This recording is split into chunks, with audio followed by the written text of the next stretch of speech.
etteeka likugira ensi yonna okukola etteeka eriziyiza amawulire TikTok mawulire owekitiibwa Mufti naawe gulawo page eya TikTok nga bwe baba bakogeddeko ebikyamu okunawe kuogenda n'oyogera ebituufu agulewo TikTok abakulembeze b'eddiini nze bagenda kakati gwe musingi ogwokubiri banneewuunyisa baaviira ddala ku miramwa egy'abatandisi baazo kakati ffe tubakyaya bakatuliki n'abakristaayo bonna bakimanyi bulungi nti tuyina gwe bayita Yesu oba Jesus ye yazaalibwa mu kiraalo naye bo teri abasooka nakasero sikitegedde yazaalibwa mu kiraalo kyante Yesu bwe bamuzaalira naye bano teri abasooka nakasero mu ddwaliro n'atambuza ebigere olumu kale katonotono n'alinyako ku ndogoyi naye bano balina n'emmotoka ziriko amannya gaabwe paka malwaliro amanene n'ennyonyi babeera malwaliro manene babeera mu mmotoka nnene babivaako dda. Yenze Haji Arun omusomi w'edduwa asangibwe Bulumagi ku luguudo lw'Ejjinja kola ku bintu ebyenjawulo nga muli endwadde zitawaanya abantu aba bulijjo kola kwabo bonna abalina ebizibu mu mukwano bw'oba olina ebizibu mu mukwano jangu gyendi neeyonera nsobole okumalira ensonga kola ku mikisa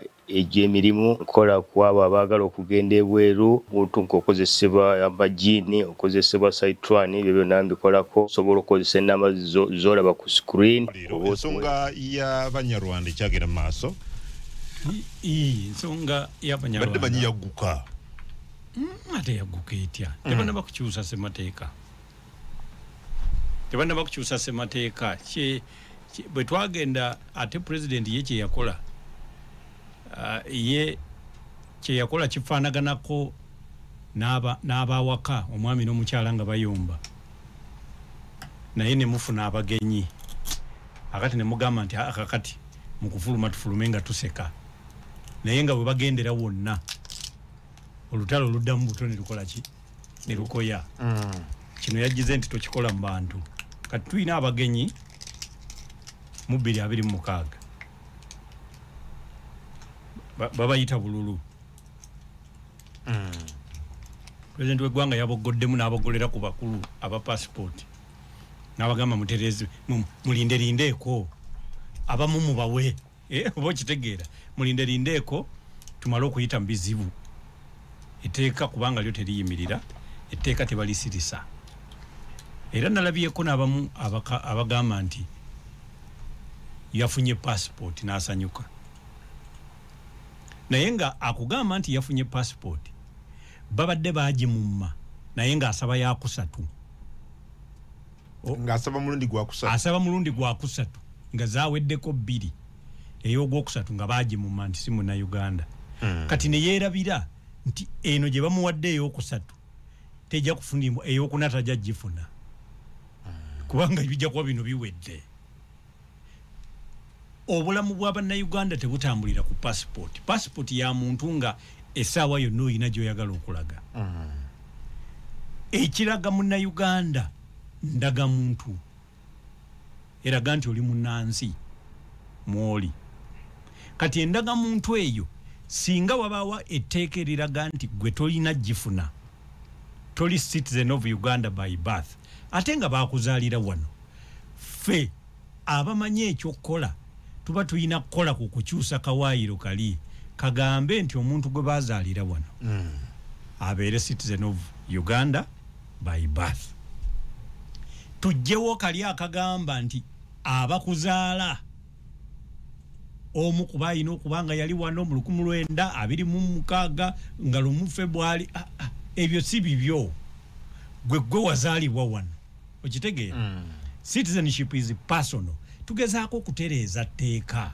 so kati tekijja kutegeeza nti tugeze bannakenya maama ne taata bannakenya mpakyakulabirako yes maama najja n'azaalira wano omwana omwana mwagala kuga nti alina automatically fuuka Munnayuganda bw'oba tayagala nga tafuuka naye Kenya gwe bakuzaalirayo ofuuka Munnakenya eno principle tegenda kukola Uganda wokka ne Tanzania yeeriyo ne South Africa yeeriyo naye buli nsi zirina enkwata gye zigikwatamu abamu bwe twogera balowooza nti twogera kivola nze nva ku programu nga soogedde ku America kubanga ebyo biba wala naye omuntu mwami kungu ozaaliddwa wano bazadde bo balwanaganye bakusudde ku bisaaniiko kati gwe batata bo ne tata bo bajja luddawa ogulide mwana mujimu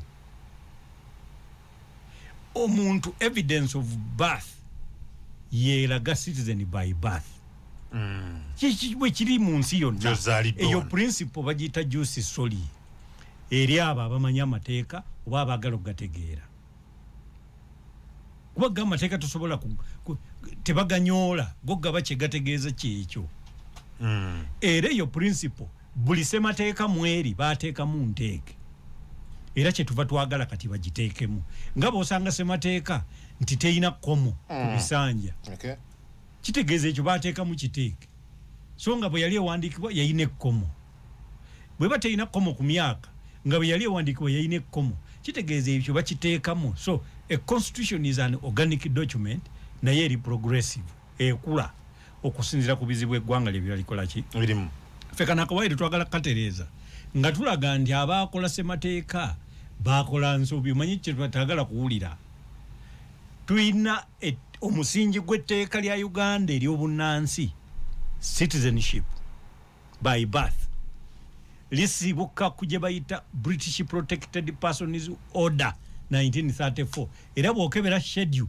eri mu order eyo Uganda mweri nga bagamba nti all British protected territories from today going forward as listed mu schedule omuntu janazalibwanga janaberanga munansi by birth omwaka 1933 mwena kati gwate mu 95 tosobola kukola semateeka asazaamu ekyo ngozaayo mu 1926 so bakola nsobi naye ensobi zisobola okutereezebwa era engagement gye tulimu ne president ebbanga lyonna ate n'abantu abanyarwanda mu ggwanga lyonna. Okay. Very good. Ka tubagalize okubeera nga mu kikudu. Amina. Si byangu. Kubanga abantu abasinga tebamanyi kukola kitabaddeewo. Abatera nnyo okwagala okusiiga ennyumba. Ate celebrations endaba muba mumwe. Anti byebyo kakati celebration ndoozi omuntu aba yafunye passport nga yeerabidde nti baali bamumma ya kusatu nga kitegeeza y'okuneeyinza ate ennaku zino bagaba n'ey'emyaka esatu kati ng'olabira ddala olwonna kuno be kunaggwa n'eggwako nga zigiri eddamu naye ffe tulowooza twagala kukwata ffe tuzimba ggwanga obuzibu buvaawo muli mu addressing twagala kumalirawo ddala kintu ebyo passport biki temwagala kuweweeza ku bulumi mwagala kugendera ddala ku kiwundu kyennyini ku kibondo ffe tituli mu goba passport z'abantu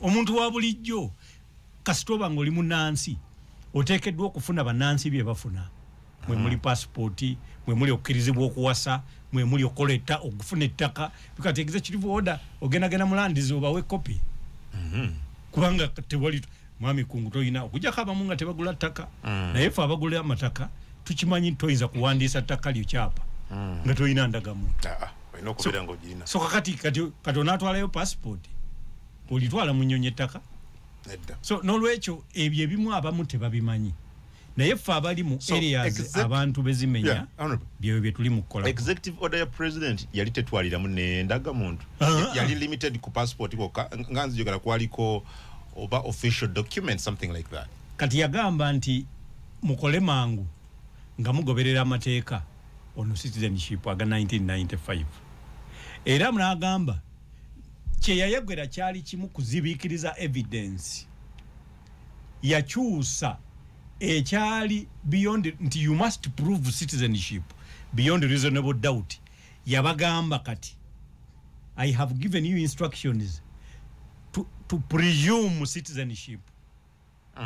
You presume nti omuntu ali citizen until proved otherwise. Era n'agamba nti woofunira obutategeera kwekyo sindika endaga muntu ye munira. Kakati munira ogisindiseyo kukola ki? Banoonyereze ku register ya 1926 oba bo bagamba bugambi nti de kungu bamuzaala wa ti amuzaala yaani ti nyina mwiru ye maama ti ate taata nti mukalugondo simanyani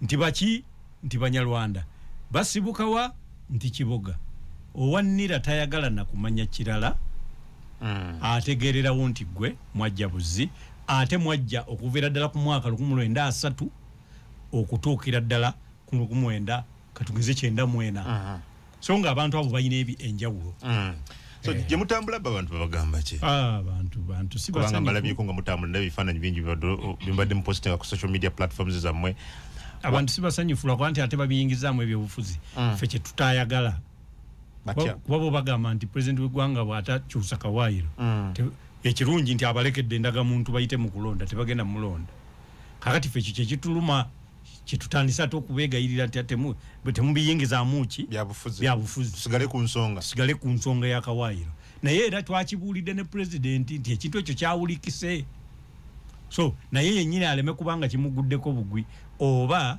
akolerere embeera eyo ereme kutuukawo. Are you engaging with the president? We engage with him. Twasemba kumanya ku meeting gye mwalimu mwenna luli naye okuva ku eyo meeting nakwogera naye emirundi 3. Okay. Yes. Well, maybe it's better than to get into again mukyalemeddwa okutuuka ku nzikiriziganya ngabo ba community y'Abanyarwanda.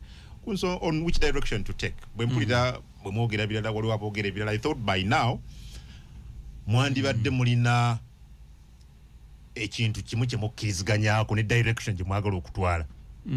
Kati ekituufu kiri nti Abanyarwanda twakkiriziganya nti buli omu yakitegeera nti etteeka lyetaaga kukyusa. Si buli omu yakitegeera okujjako atali Munyarwanda. Abanyarwanda bonna bakitegeera. Naye ate Abanyarwanda abalina obuntu bulamu bo basanyukira n'ekikoleddwako ekituukiddwako sofa. Kati abamanyi abategeera obulungi baba bakimanyi nti kino ekituukiddwako tekirwanyisa kisingayo. Kino osobola Abaganda bagamba nnyama ntono kaya nekola ki eri mu nkwawa ate ennyama eri mu nkwawa otandika gyolesa ng'ogyetikka ne ku mutwe. Kati ebyo abatabimanyi be babikola. Eyo eri mu nkwawa esigaleyo mu nkwawa. Ffe twagala Omunyarwanda teyeetaaga muyamba buyambi. This is a right available to this citizen. Abamuggyako obunnansi tebaalina lukusa. Simple. Ate kakati ne bateekawo entaputa kati waliwo bannamateeka babikanga 2. Eriyo be bayita ba realist. Yoyo atunuulira etteeka as it is. Those are realist lawyers. Era owulira gwe yasomeseza n'omanya nti yasanze realist. Baba banafu. Obunafu bwabwe tayinza kukebera beyond what they are looking at. Kati ne wabaawo bannamateeka ba positivist. Abatunuulira the law as it ought to be. Kati beffe nze nkubuulira ekitaliiwo nti bwe kirina okuba. Kati ffe tuli ba positivist advocates oba lawyers. Era tuviira ddala mu lulyo oba mu lunyiriri lwa Hans Kelsen. Ye yaleeta gye bayita Hans Kelsen pure theory of law on a successful revolution. Ye ng'agamba nti kasita gavumenti kasita bakwata ngo oli mu kulwana lutalo olwanyisa gavumenti oba omenye mateeka. Naye kasita owangula olutalo kati ate gwobeera tutte buyinza bwennyini. Era okola bukozi gye bayita legal notice number 1 omwaka gw'otutte obuyinza n'obeera ng'otaddewo gye bayita a successful revolution ne new legal order. Kati oyo ffe mu lulyo mwe tuva. Ffe tetukuba ngoma. Ffe tuli revolutionary mu ndowooza zaffe ne mu ndaba y'ebintu. Ffe tusobola kukubira ngoma kintu nga bw'okiraba. Yenjawulo boogera ebintu omulimu gw'amawulire it is a mirroring role. Boogera ebiri mu nju zaabwe okugeza bw'obanga ova awaka nga kitaawo oba maama wo baali bagambye nti yabbako ettaka, abaana bakula bamanyi nti abakulu bebba ettaka era bwe bagenda ku TikTok bye boogera.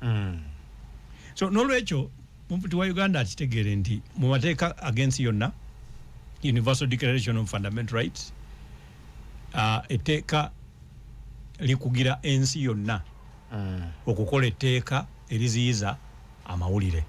TikTok mawulire. Etteeka Vienna Convention on the Law of Treaties article number 2 egamba nti amawanga galina okuteeka mu nkola amateeka agabagiddwa agensi yonna.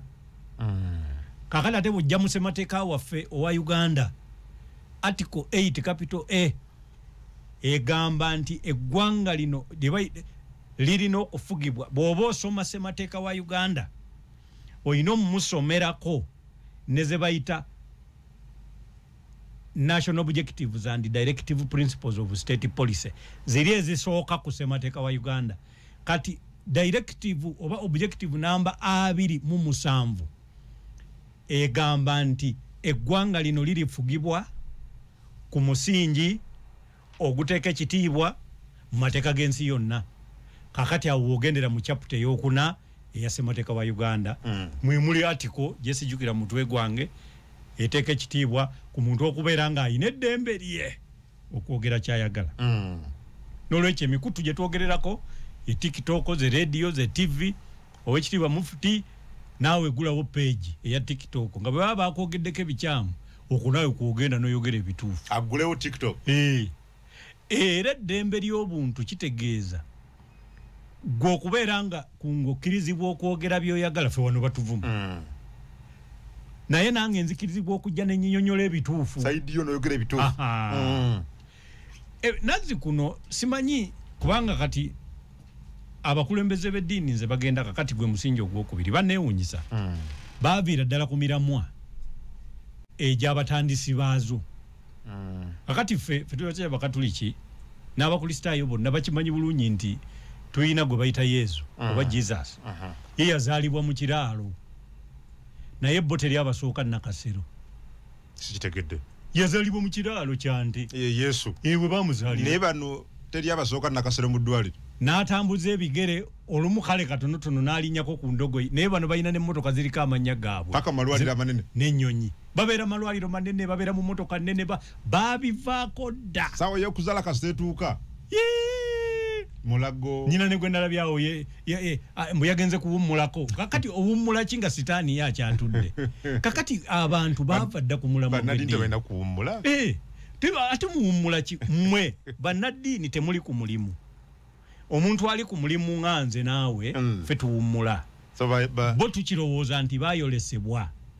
Omulimu gwe baliko baguvaako nga ffe baguvaako nga ezo akomyewo. Balina kulwana mpaka balifa. Koba tonnala gw'olina okugumaliriza ng'omuntu omutadde kungu ayingidde jjana n'olyoka okomawo n'omulala. Gwe mulimu tegubaako kuwummula. Naye kakati bano bagenda bakivaako. Kati owulira ayingidde mu nsonga. Naye nze mu bitabo ebimu bye nsoma nze nsoma ebintu bingi. Ne Quran ngisoma ne Sunna nzimanyi. Nabbi Muhammad sallallahu alaihi wasallam ye kennyini yalina emikwano egijje. Bwe yayitanga baswahaba ba Haruna. Naye ate abo bokka si be yamala nabo. Si kituufu nti yakolagana n'abo bokka abaayogeranga byayagala okuwulira. Umar bin Khattab eyali omulwanyi ng'amulwanyisa yamalirizanga naye amusembeza ku ludda lwe. Mufuti dayo ku sunna ya nabbi oleete ba Umar bin Khattab abali ku TikTok batandike kwogera byayagala kuwulira naye toziba muzindaalo. Radio 4 tuli Kampala, Radio 8 tuli mu kibuga Masaka, Radio 7 tuli mu kibuga Masinde, yonna okubeera nga tukutuusako enteekateeka olunaku olwaleero. Well, honorable, njagala kutwala ku nsonga za umeme.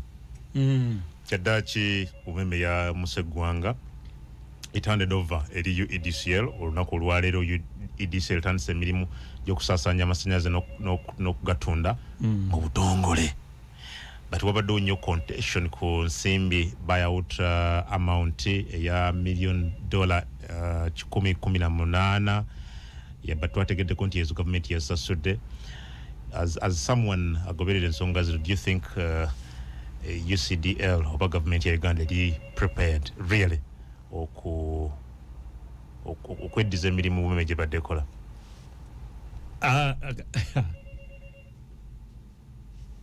Ekisookera ddala gavumenti eno bwe yakola etteeka erya Public Enterprises Reform and Divestiture yatandika okweggyako emirimu. Yatandika okweggyako parastatos yatandika okwejjako ebitongole ebyenjawulo era waliwo ne kyebayita justification oba kyeki waliwo n'okukkaatiriza obulungi bwa gavumenti okwejjako ebintu ebyo n'ebiteeka mu mikono egy'abantu kinnoomu waba musigansimbi yo neesigala kimu kyakubaako byekola n'okusoloza omusolo n'okwongera mu maaso. Twagamba gavumenti njogera twagamba naye saaliwo naye abantu abalina obwongo nga obwange twalowooza nti privatization yali nkyamu bagikola mu bukyamu kubanga baali balina okugikola naye nga balinawo ebintu bye balizavinze oba businesses zisigadde mu gavumenti emikono gyayo ku interest season wammanga ekisooka sovereignty interest kyatwewunyisa ffe tugenda okukula nga Uganda Airlines nayo yennyini waliwo obusajja bwagula rutusi zaayo kaali kasajja kayindi ne kakola Air Uganda kaali kalina ennyonyi za mirundi 3 Air Uganda Air Burkina ne Air Mali nga yali Uganda Airlines rutusi zonna ennyonyi yazigula kati yo neefa eyo yakadda naye Uganda Airlines is a symbol of sovereignty. Eyo wali togitunda. Uganda Airways togitunda. National Water and Sewerage Corporation tobitunda. Uganda Electricity and Transmission togitunda. Kino kyebali mukola bandi badde betondera banna Uganda. Nti twakola nsobi. Mwami kungu government eremenga kola kintu. Naye fene tudda ku ekyo going forward nedda wabeewo okwekuba mu mutima bagambe banna Uganda twakola nsobi era kati kyetusigazza kutereeza because President Museveni honorable ali ku record ebbanga lyonna nga avumirira concession agreement twayina gye twakola nga government ne umeme and surprisingly tedinga boyogedde yali avudde nagati baneeno nsobira mu tusaasire kyokubiri bwebanga ddala yali nsobi nga naffe tukkiriza at least kubyekwogera how come that nobody has been actually maybe arrested maybe put to account anti tiwali ayogera ekyo nze debate zonna zentunuulira mu palamenti ya Uganda bali ku mwendo mwendo guno bwotunya kati zino sente boto no account for the wrong decision that you took as a government. President wa Uganda alekerawo okwogera nga ali ku ludda oluvuganya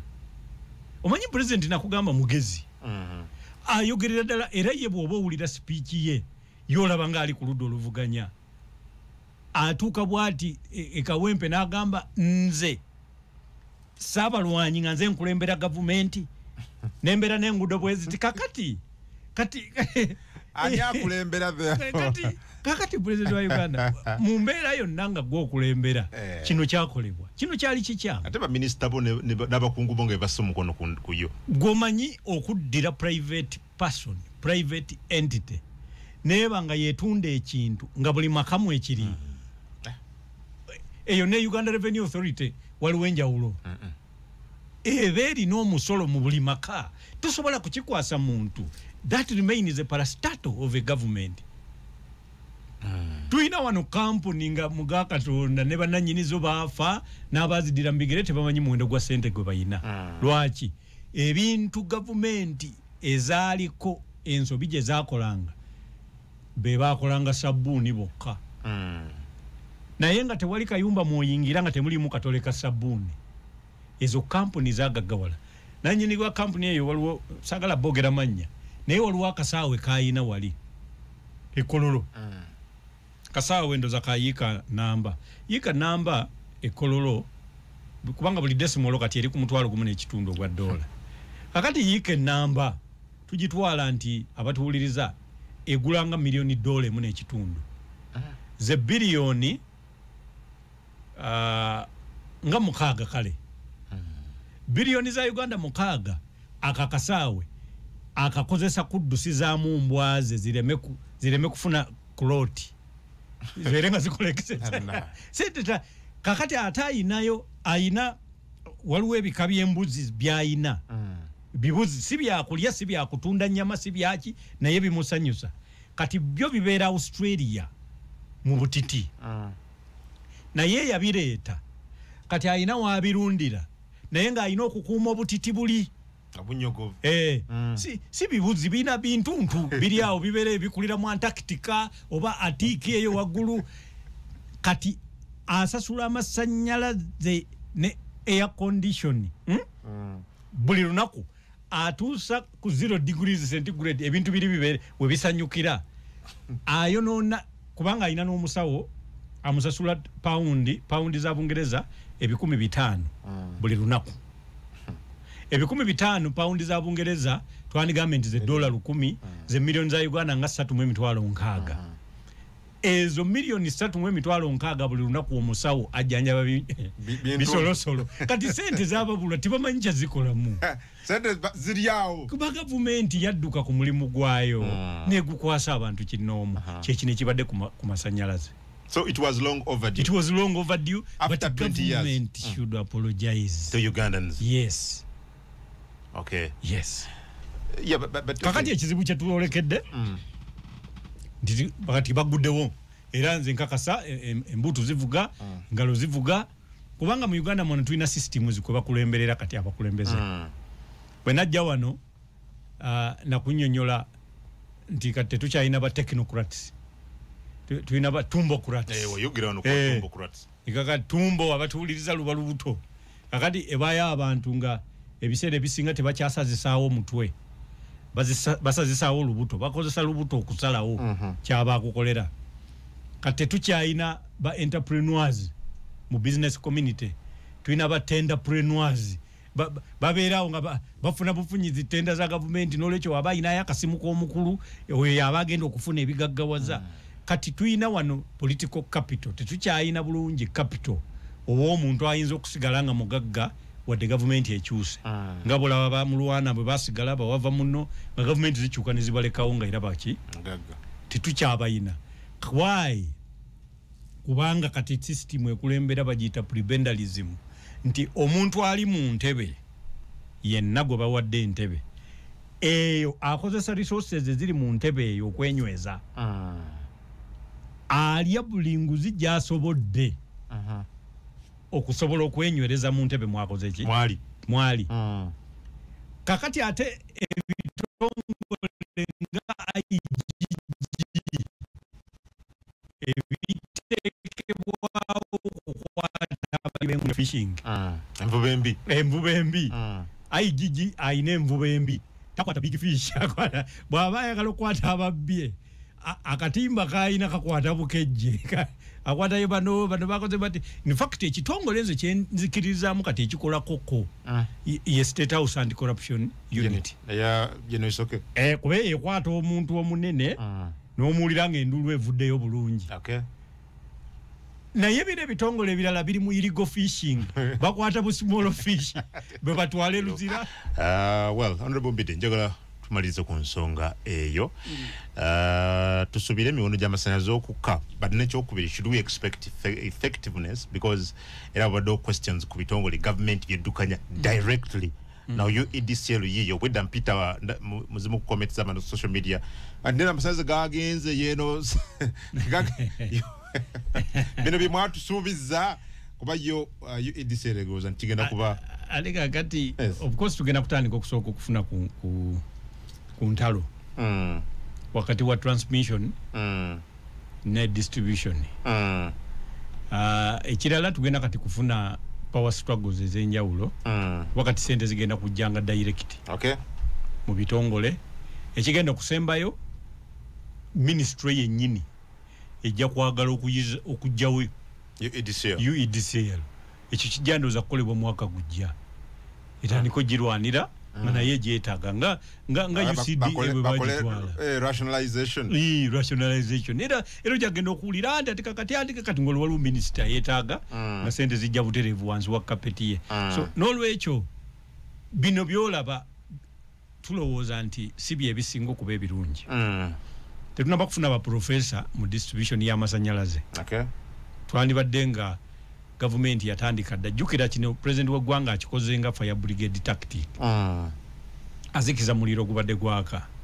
Teyakikolanga master plan nti twasooka tutendeka tusindisa abantu e Yugoslavia tubasindise Malaysia oba tubasindise China abaana ne basoma abaana nga twabatendeka okuvira ddala mu secondary ne bagenda ne basoma distribution ya masanyalaze kati bino batandike kuleeta mpapula zinakolawo. Okay.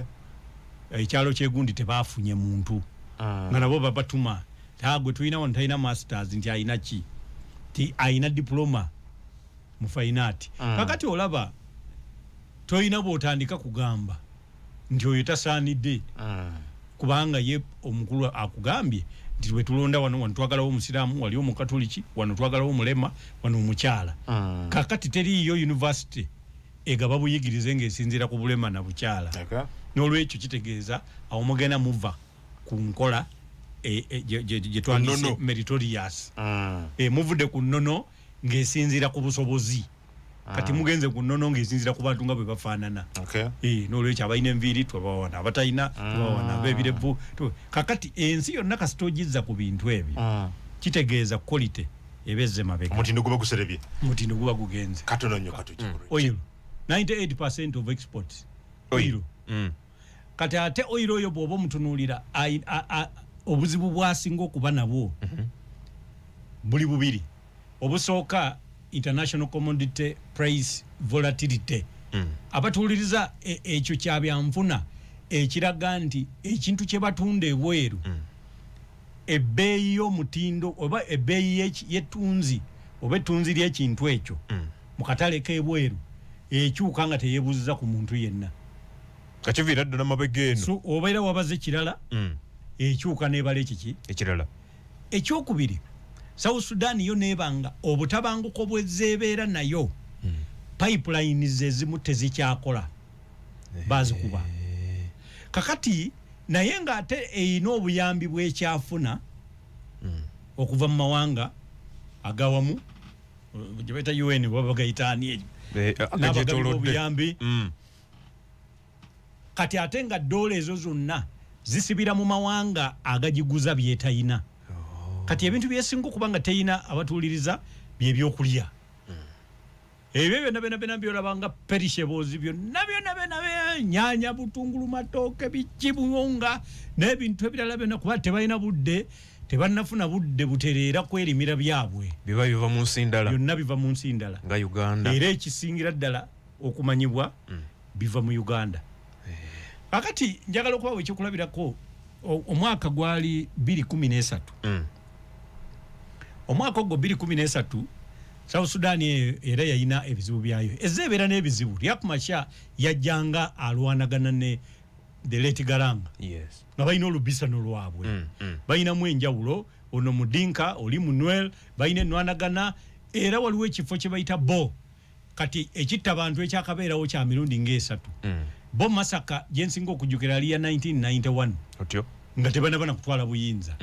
Era ebiseera ebyo ne Katuumu yakozesanga nnyo ng'ateekosa Riek Machar okwagala okwandamininga revolution ya South Sudan against Garang. Kakati Garang ono n'agenda afa nga ye president. Ne bagenda basikizani Salva Kiir. Kakati Riek Machar ye ebbanga lye lyonna yeetunuliranga sayizi ye Garanga. So ebbanga lyonna ono amulabanga junior eyabuukira ekintu nga tali mu kiwu amunyooma.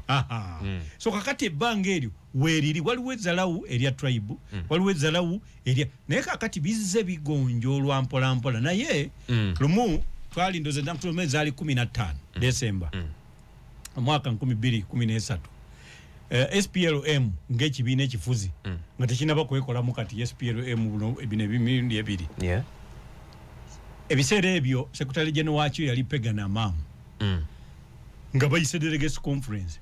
Delegates conference ng'eteekateeka okulonda naye n'okukola amateeka agagenda okukulembera okulonda oku first.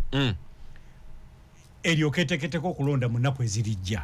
Delegates conference yali yakumala nnaku 3 kuvanga 15 ekole 16 ekole 17. naye ne bagamba nti kakati mumanyi nti okulonda ku mateeka gano kati buli omu yali adesigning amateeka ge okusinziira nga bw'ayagala eggwanga lya South Sudan likutulwemu. Waliwo bannabyabufuzi oba abakukunavu kye bayita gerrymandering nga kakati gwe bw'obanga ekinkizi bantu bo kyokola kinkizo gisalamu constituency 18 ng'ekigendererwa mu kyokki ababaka 18 baba babo kiwedde. Kakati Masaka bwe banga si babo eyo gisalamu 2 nevayo babiri.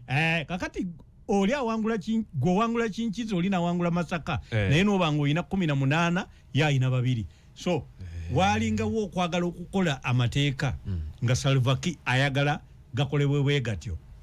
Ono Riek Machar nga yayagala galemekolebwa bwe gatyo, ayagala demokrasiya ow'ekimmemmette. Kakati ne bagamba nti kye tuba tukola nti proposals zino kati okukkirizibwa oba okukkanyizibwako tuzikubeko kalulu nga tuwanika mikono.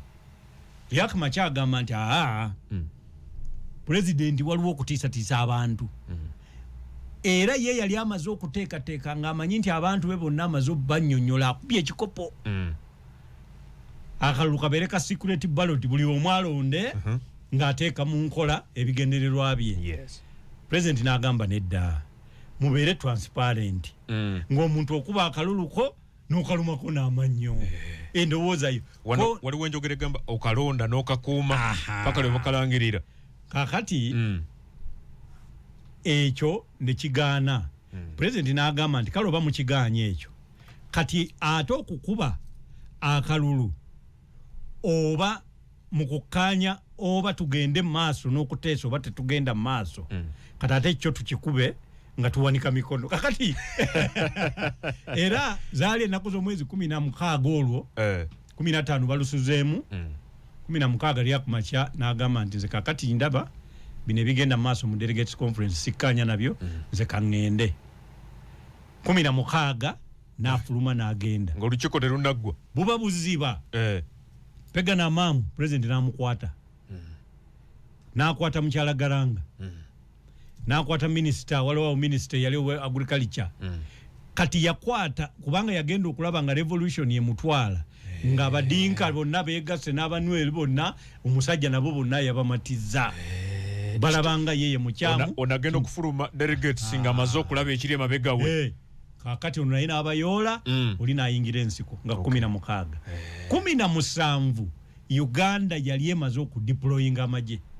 Naye njagala okutegeeza nti singa Uganda yalwako yadde essaawa 6 zokka nga tebannayingira kubanga olaba n'ekyo kye yakola n'ekuuma abasuubuzi n'ebintu byabwe eriyo n'abantu abaafeyintingira ku nsalo ya Uganda wali Bibia ku South Sudan abaafeyintinga abampuliriza ng'omuntu atisse looleza ebimuli ebyo bivundirawo loleza z'emmere matooke na buli kimu naye abantu baafeyintinga ng'ebintu byabwe biri mu kuvundira ku nsalo tewannaba olutalo lwabalusewo e South Sudan tewaliwo bakuuma loleza bwe kuziyingiza kutunda ate ng'eno baamaze kusingayo mayumba banka ne zibawula sente zigula so njagala okutegeeza abantu bafe batuwuliriza ebiseera ebyo South Sudan yali tennayingira mu East African Community nga kakati gwe singa amagye ga Uganda tegakuuma n'endagaano gye wakola n'abo abakulembeze ey'okubaguza ebintu nga toyina kooti mubawaabira kubanga tewali kooti ebagatta tebaali mu East African Community. So amagye gaffe agasindikibwa nga 16 17 ne gayingira December 2013 nga 2015 Riek Machar ayawukanye n'abasajja be 16 n'ayingira ensiko gegokka agatewuluza South Sudan na kakati kibadde kyetaagisa era kyekyakoleddwa twesiima nnyo nga tukubira ku nsonga eno tugende mu masimu waliwo twalabye nga bakulu ministry ebyokwerinda bagenze eri okulaba basaba ssente ez'okulabirira amagye ago kino kyatuuka n'okussa nti balina okugenda nga tebeetegese kimala bwangu gwe bw'oba ogenda okuwasa nga bakutegeka mukyala we ayagala kwanjula ewaabwe gwolowooza oba okoze ensobi bw'okola amakubo g'ewaabwe Ate bansobi.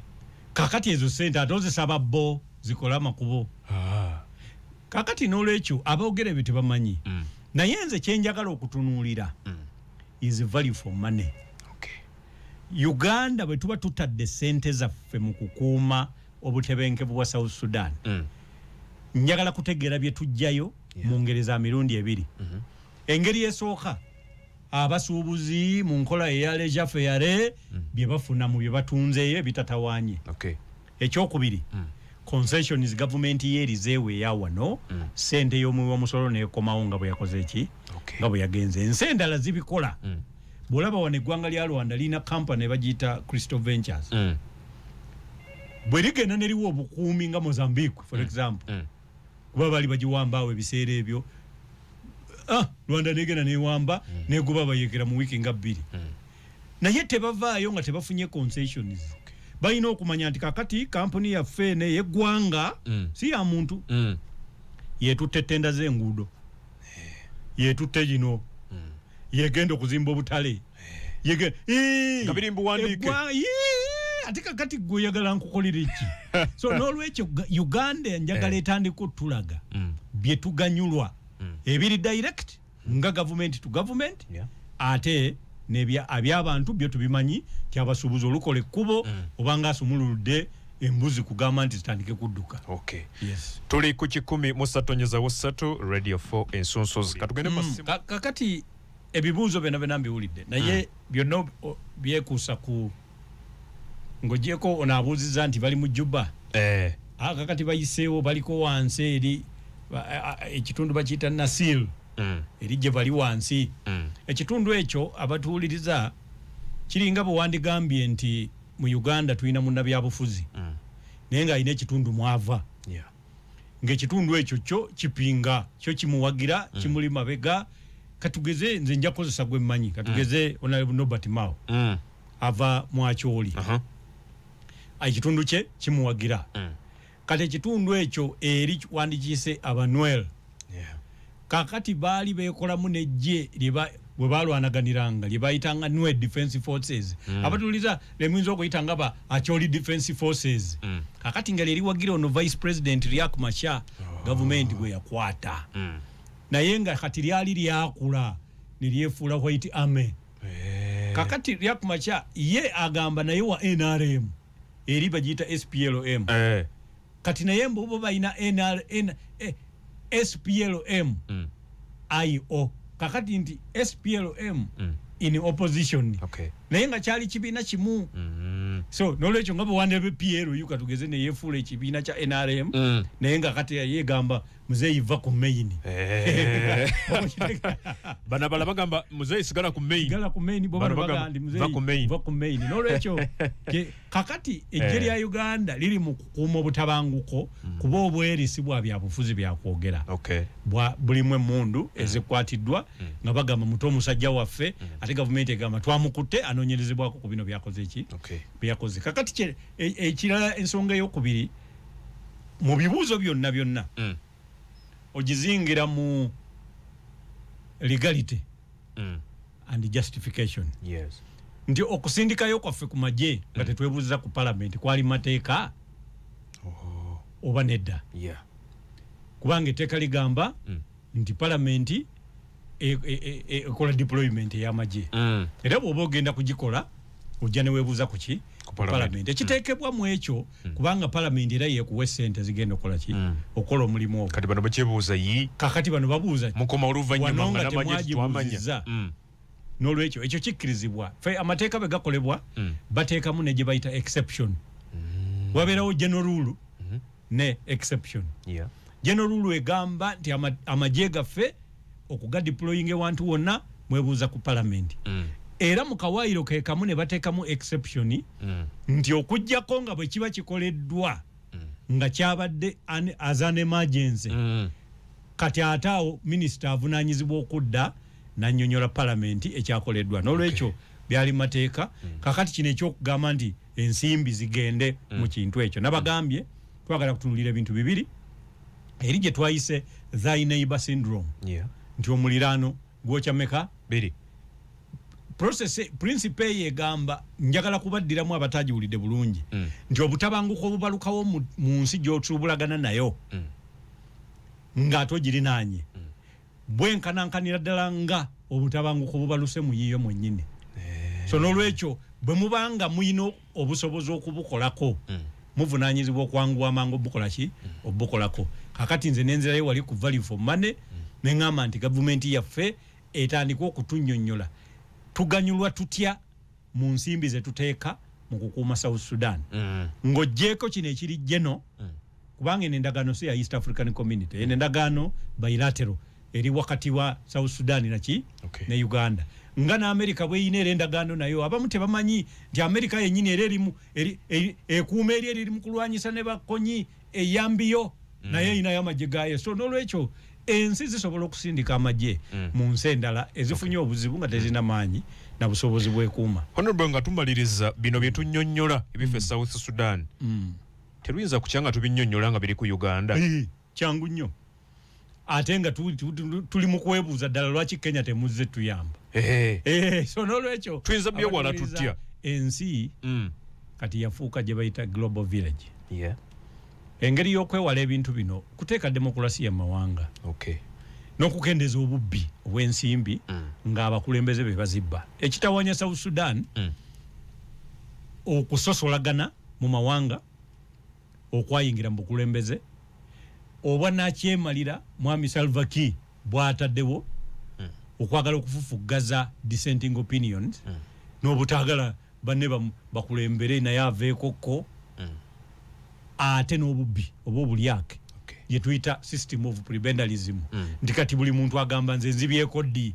kubanga tebeesiga nti abedde mu gavumenti mwenna abakolera nawana Uganda kyajja kubanga wana Uganda abalema nomalo tobawa mu kiise wa parliament kati bo balowooza abakiikirira bano babalamu tebabakolera wabakadde kakati baagala ne bwa minister kati nagenda okulyanga ne bamalaya baagala omuntu waabwe kakati n'abakadde baagala kati abakadde ate n'obawa abaweereza services kati kiringa jjajjaawo akaddiyidde ku kyalo kati ng'onoonya n'amukimira amazzi era n'omukimira n'omunoonyeza ow'emyaka gye kakati you are generating a corridor of disability nze nina ebintu byesikiririzaamu that is a governance fault singa abantu baali basuubira nti osobola okubeera minisita naye ekitundu kyaffe ne kifuna bye kirina okufuna kubanga bitongole bye bibisaasaanya singa baminisita tulina 9 naye kati buli district eyagala owaayo kubanga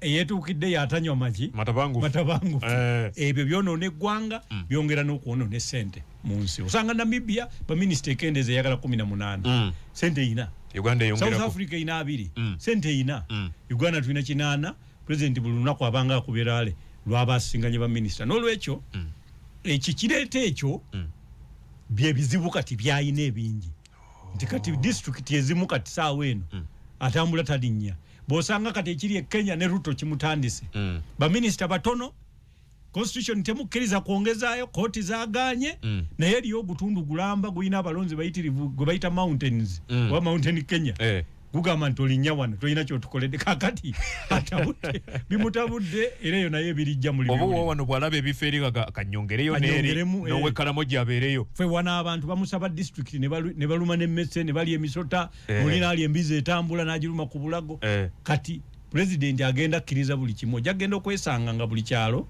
kifunye district